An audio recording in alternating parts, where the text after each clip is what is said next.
Hello, Howard Times viewers. Judy Shields here. Today we welcome rising country music artist from Oxford, England, Brook Ellingworth, who is here to talk to us about his new single, Like It Was the First Time. Hey there, Brook, how's it going? Hey Judy, I'm good. I'm good. Good to be here. Oh, great. So are you here in the States or over there? I'm currently in Nashville. All right, Nashville. How's Nashville going for you? It's good. I was here for 5 days at the beginning of the month, and then I did a bit of a road trip up north, and I just got back yesterday, well, last night. So I woke up to a rainy Nashville this morning, but it's good to be back. Wow, that's pretty cool. So can you tell us where did the title of the song come from? It came from the sort of the hook from the chorus that I originally wrote, and it came from that whole thing of going back to a moment and reliving it, going back to that moment that happened for the first time. And in this case, it was a kiss. So that first kiss that you have with someone that changes everything for you, not necessarily your first kiss ever when you're a kid and you like bash teeth with someone, um, but that person that impacts your life. It's going back to that moment and reliving it like it was the first time. I love that bash teeth was so that's so great. Because that's kind of what it was when you were in sixth grade. Yeah, right. You just took me back to sixth grade. So that's what this song is going to do for you folks. It's going to take you back to that first kiss when you clashed teeth. That's awesome. This is why you're an amazing songwriter. Oh, thanks. You know, I have to tell you, listening to this song, it's like traditional country music. And I like thank you for that because we don't have a lot of that. You have an amazing voice. And when did you discover your voice that you could sing? When did I discover it? Well, it was probably, I want to say like 2017 or something. Yeah. I've always been singing my whole life. Never thought I was anything good at it. And I've always played guitar. Okay. I was always a lead guitarist in a band, like when I was a kid and through my teens and through school and college and all that. And I'd do like BVs, again, not thinking much of it. And then it was, yeah, I think about 2017 where I actually found my voice. Yeah. Very cool. Wow, that's pretty awesome. Well, I hear that country music's popular in England. Was it hard for you to get into country music over there, or is it Oh, something that Judy, you had to come? It's growing out there. Like every year, it's getting bigger and bigger and bigger, which is Wow. awesome. And so, which kind of means that I don't really need to relocate. I can stay where I am. I can stay at home. Um, Yeah. and no, it wasn't particularly hard to fall into it. I had always grown up with it, Yeah. and but I only started playing country by myself in yeah around 2017, 2018, and it just yeah I just fell into it and I just kept going with it. Yeah. So back, you said you were doing bands when you were younger and you come Hmm. out on stage. What's it like to come out on stage like now, now that you're doing country music and you found your voice? What's it like to come out in front of your fans on stage? What's that moment like for you? Oh, it's better. It's great. Yeah, no, it's completely wicked. If it's, I mean, obviously solo shows versus a full band show. I have a great backing band in the UK, bunch of awesome guys, fantastic players, and whenever we get together and do a full band show at a venue and we're headlining or whatever, it's so much fun. Yeah. It's so So it that's there's no better feeling really. that's totally cool. So on Like It Was the First Time, did you have studio musicians for that particular record and who were they? I did, yeah. I recorded like it was the first time over here in Nashville at Curb Studios. Good friend of mine, Jake Burns, who's the engineer, he set it up, and they've got a great session band, a great arsenal of players in there. Um, so you got Chris Autry, Robert Blair, Aaron Curry, Justin Weaver, yeah, insane, great, amazing group of musicians. Yeah, and the Jake engineered everything. Um, I don't know if I'm going to be able to work with another engineer again. I'm going to be like, well, you're not Jake Burns. Um, and then it got mastered by Eric Conn over at Independent Master. What's it like for an artist like you? You know, you have your band over there in England. So you came here to Nashville to record this. What's it like to go into the recording studio with these? You know, they're amazing musicians, but yet, Yeah, what's it like because it's your first time with them, like your first time, yeah. right? It was mind blowing. I've sat in on a couple of their sessions before on previous trips just to get a feel in a way, and the speed that they work at, the level of quality they work at, the creative levels that just the music that pulls out of them, next to none. It's incredible. It really, really blew my mind, and then that's sort of why I went into the studio with this particular band, Yeah. this engineer. Yeah, it's nothing like I've ever done before in a studio, really. Well, it came out amazing. Do you have any artists that inspired you to get into country music? Early doors would have been like when I was growing up. My mum was always playing like a lot of Keith Urban in the car, Oh, or a lot of, the Dixie Chicks as they were at the time. oh, mhm. A lot of Dolly Parton, a lot of Yeah. Leanne Rimes, and my dad played a lot of singer-songwriter stuff as well as rock and roll. But then as I progressed through life and always listening to new artists and stuff, I'd say that bands like the Cadillac Three Mhm. and the artist Kip Moore and Ryan Oh, Bingham, yeah. I'd probably say those could be the top three influential, the main ones. Yeah. Very good. So what was it like growing up as a kid in England? What kept Great. you out of trouble?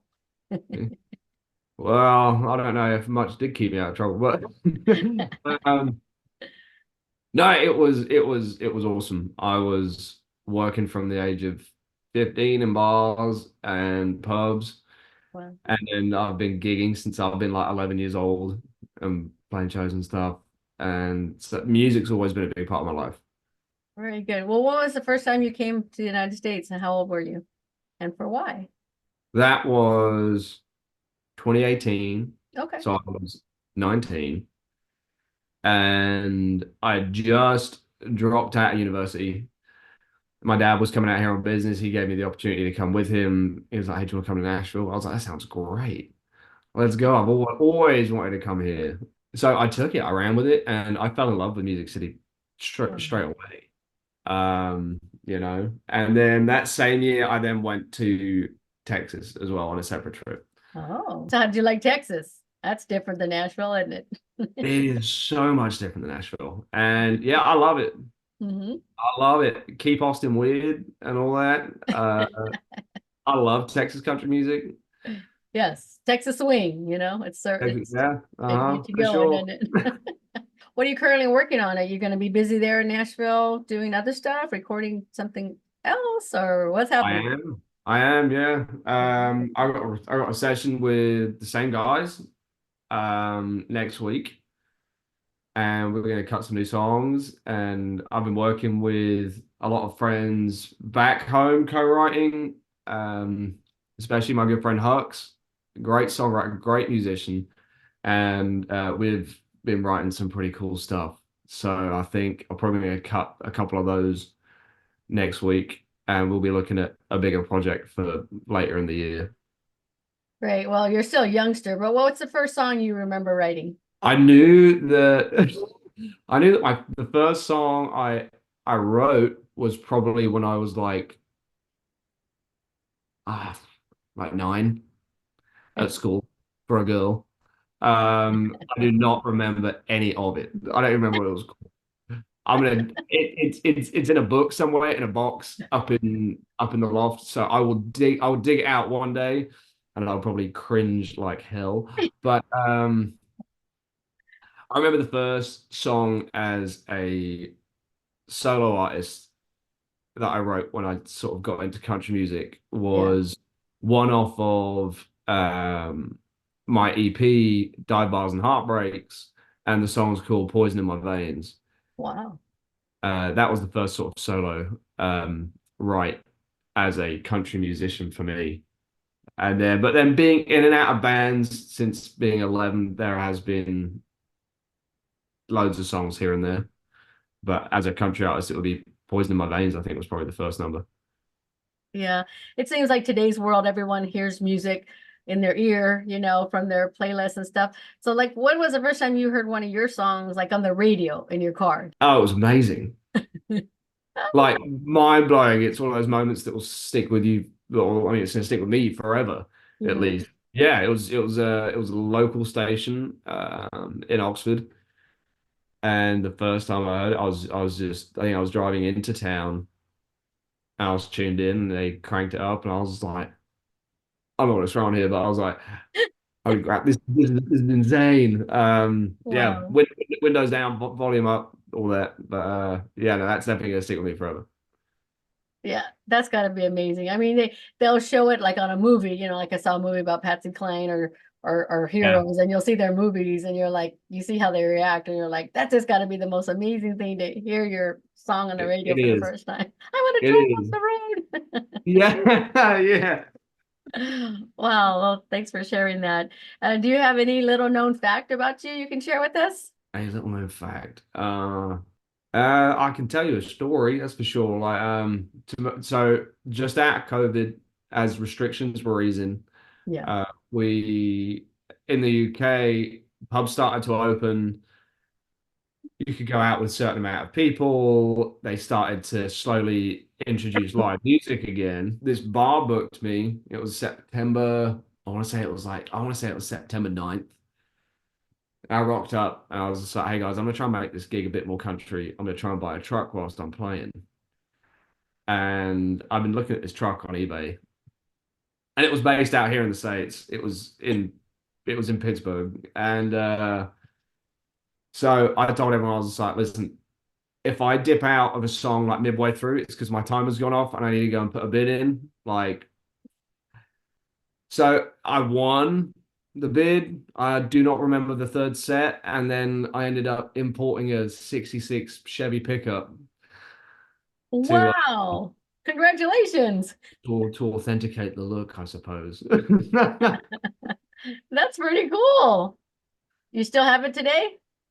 Oh yeah, she's going nowhere out of my sight. Oh, what color is she?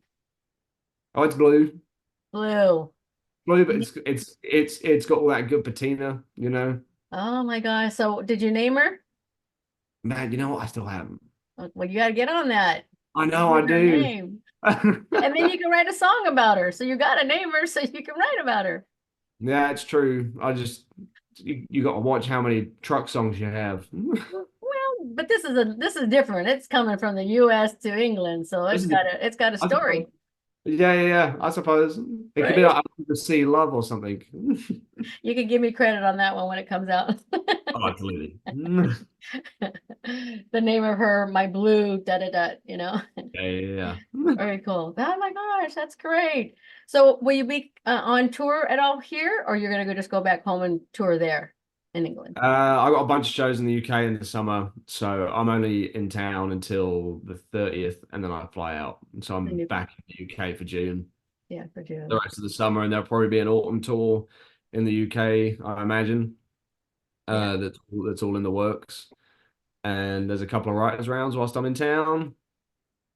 And other than that, so no tour in the US yet. That Yeah. will come at some point. What are writers' rounds for you? How do you feel about those? Do you enjoy those? I You learn love a them. lot? I love them. We Hmm. don't have them in the UK. Well, actually, there are some artists and some event organizers have started to put on writers' rounds in the UK that are, I mean, they're all country based because it's a country thing. Okay, yeah. I remember the first round I went to was with Rick Brantley and Stephen Wilson Jr. in 2018 at the Bluebird Cafe, Oh, wow. and it floored me, It's amazing, isn't it? like completely floored me. I was like, this is insane. And then the first Rise round I did was in 2022 when I came out here, and I didn't have anything booked. I came out here for a month, had no shows booked or anything, and I ended up calling it the Wing It tour by the end of my month because I ended up playing near about anywhere I went. Uh, Wow. if it was Nashville, Arkansas, Memphis, and Austin. What amazing places from Memphis to Austin, music So capitals.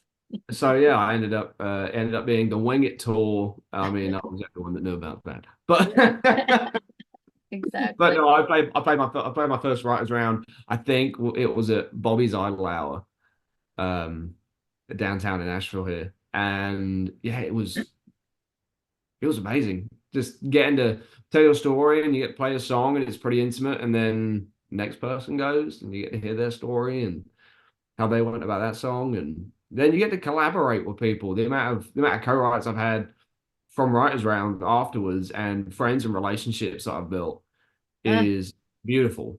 It's a magical thing. Sounds like it. So now it sounds like you have something to do when you go back home. You can start one back there, right? Go to the place you I've used to hang out I've with. I've thought about it for sure, Yeah. and it could definitely be on the books. Yeah, that would be awesome, wouldn't it? Somewhere to hang your hat. It would be cool. Yeah. Yeah. What would I name it? Oh, something from back there. The name of your truck. See? Okay, great. So I got to do the truck name first. Yeah. And then you got to some of the writers rounds. Yeah, you'll have something clever, all those things that you didn't get in trouble doing, you'll come up with some kind of Well, name to name it. yeah, yeah. Right? And then we'll be talking to you again about your new writers roundup over there in England. That'd be Oh, awesome. absolutely. Hell yeah. Yeah. Keep us posted because it sounds like they need them, and you would probably be amazing to bring it to them. They do need them, and yeah, maybe that is my duty to do that. Take care of that while you're here in Nashville to find out about it so you can take it back there, right? Oh, I will. Smart idea. I'm gonna write that down as soon as See, we're done. get you going on something else. Oh, well, that's cool. We're glad that, you took the time to talk to us and, welcome back to the US, and, you'll go back and have a safe travel. What do you do for fun over there? Like when you're not writing and playing, what's fun over to do where you're from? Oh, where I'm from, Yeah. it's the sort of the same thing I've always done. It'll be bars and live music. It's kind of my life. We hear stories here in the US about the bars and that they would throw food at you and do all that. Did they do that in England? Did they ever throw stuff at you? I've never had any food thrown at me, Very good. or a beer yet. It's Or probably a gonna happen beer. to me. It's You know, bound to happen one day. But nothing, no, nothing. I've ever seen it. I mean, some pubs and bars can get rowdy, like the same as they do over here. Yeah. Like our versions of dive bars, I suppose. Yeah. No, they can get rough, but no, I've never had anything thrown at me yet. So do they have, you being here in Nashville and seeing these bars, do they have bars, country bars like that there and where you live in? There are a couple. Yeah. Yeah, there are a few, and I feel like there's probably going to be some more that will come about because they're getting popular. Like there's a London's got a honky tonk called the Duke's Head of Highgate. Wow. I've got a couple gigs there in the summer.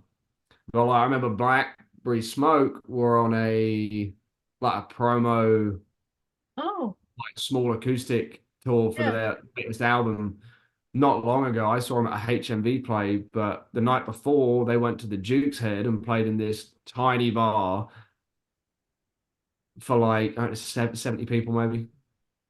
Yeah, that's pretty amazing. And I'm like, wow, very, very awesome that, you get a chance to do that. Yeah, so yeah, there are country bars, there are country venues, especially with event organizers and stuff. There are, they sort of skip about between venues, but then as I said before, country music's growing so much in the UK. I don't really know what's going to come next.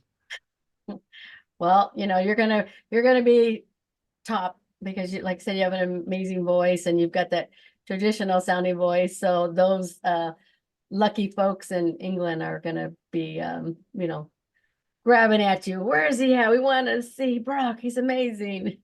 I hope so. Thank you, by the way. So, with you getting into this world of country music, have you ever run into somebody in your travels or over there that is famous to you that you asked for an autograph? No, I don't really ask for autographs. Sure. I'd rather try and connect with them on like a friend basis or something, Yeah. or maybe then they can be a connection. And then that turned into a friendship. Yeah. I've run into a few folk wherever I go really Yeah. that have been influential to me, and I've never been, hey, let's get a picture. Can you sign something or whatever. Yeah. It's more like, hey, I'm Brooke. I love your music. Can I buy you a beer? Exactly. Yep. Sometimes you can have, I like to ask people I interview just because it can lead to a great story, 'cause you never know who they might be excited to have seen that person and think, oh, I Mm, would love to have their autograph. And then that person come up to them and they're like, I want your autograph. And what? So there can be yeah. some great stories behind asking somebody about autographs. So how Well, about, one day maybe someone will ask for mine on the street. That'd be fun. oh yeah, next time we talk to you, you'll be like, oh man, I had to just knock them off and I have to have a bodyguard now. There was one story. There wasn't any autographs involved, but it was sort of I bumped into Blackstone Cherry, Oh, the southern rock band from Kentucky. I bumped into them in London when I was at university in this tiny bar. There were like 30 people in there watching this band, and they were in there. And yeah, we just got chatting and hanging out and asked for some advice on some stuff. And then we were probably drinking till about 6 a.m. And then the next day I then bailed on college. that's what did it. Mhm. You said, I'm going into this field. And believe me, we all try to tell people it's good to go to college, but hey, you've got a career that's going to take you to where you want to. Do you have Yeah. a bucket list where you see yourself with this career? A bucket list, Yeah. just success in what I'm doing, really. I don't really, I've never really thought about having a bucket list for my career. I mean, I'm always making to-do lists, but that's Yeah. just so I don't forget to do stuff. But I guess there's some goals for this year, which would be release another body of work. Very Uh, good. but I mean, I guess if there was a bucket list, yeah, it would be like arena tour. Oh, yes. Okay. Well, But we'll that keep. is way, way, way, way in the future. I mean, you could do like Oh, bars and clubs first, at least. you'll be surprised. Just keep positive, and we'll have you back here on your world tour. So that's not going to be Yeah. too long down the way. Just keep giving us this great music that you have, because like I said, you're an amazing writer and an amazing singer. So you're Thank definitely going to go far, and I thank will you. look forward to the Hollywood Times. Following you. We will put this up. Or hollywoodtimes.net. We have a YouTube video or channel, Hollywood Times Official. We'll be putting that up too for any social media. So, but any last parting words you have for us here in Hollywood, California? Um, Give me a follow, go and stream the new single, and I've got some really exciting songs coming out in the next few months. Yeah, let us know your social media so our viewers can find you. What Yeah, is it? you can find me at Brook Ellingworth Music, Okay. uh, Instagram, Facebook, and then Brook Ellingworth, all streaming everywhere, anywhere you get your music.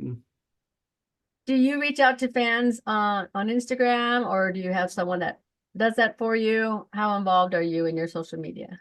I tell you what, I kind of wish I did have someone do it for me because it takes so much time. But no, it is everything's me, all of it. So yeah, Cool. shoot me a Cool. message if you like something, and yeah, we can have a chat. Awesome. That's always sounds good. And within the year, you'll be talking to me again. Say, oh yeah, I had to hire 3 people just for that, That'd be crazy, wouldn't it? wouldn't it? Something to look forward to. Well, like I said, we appreciate you taking the time. We will get this out. That's an amazing new single. like it was the first time, knocking teeth. That's great. That first kiss. I'm never going to forget that. That's amazing. Oh, well, Brooke, thank Well, you so much for taking the time. And like I said, enjoy the rest of Nashville and have a safe trip when you get back home. Judy, thank you so much for having me. Thanks for your kind words. And yeah, I'll speak to you soon, I'm sure. Yeah, definitely. Take care. Awesome. See ya.